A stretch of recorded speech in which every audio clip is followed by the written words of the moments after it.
Civil Media. I'm very pleased that Blagica has mentioned the persons with disabilities. I think that those are the people that we tend to forget the most.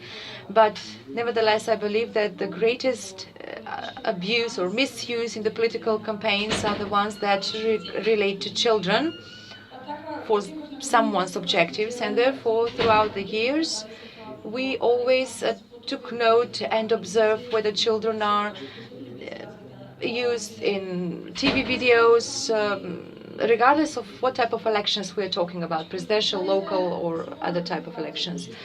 Politicians are always fiercely criticized by the civil society organizations that regarding the use of children, because this breaches the law. Children are to be safe and not to be used by the politicians, and the parents of those children should not agree with the politicians or express any support and allow for their children to be part of such campaigns. During this campaign, we were able to observe that there are some violations in this respect which involve children.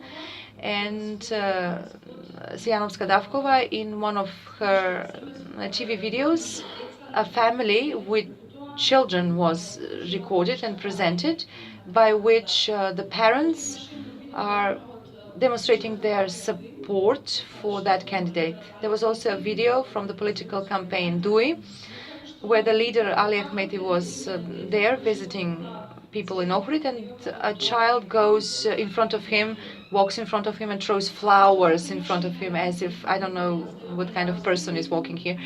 And then VIP or something like that. And there was also a video by Stevo Pendarovsky. A woman says that her 7-year-old nephew, grandchild, not living in Macedonia, lives somewhere else, has called her grandmother and said that he decided that his grandmother should vote for Stevan Pendarovsky. So a 7-year-old has decided that Stevan Pendarovsky was very smart, and he looked like someone who has completed a faculty education, and his grandmother should vote for him.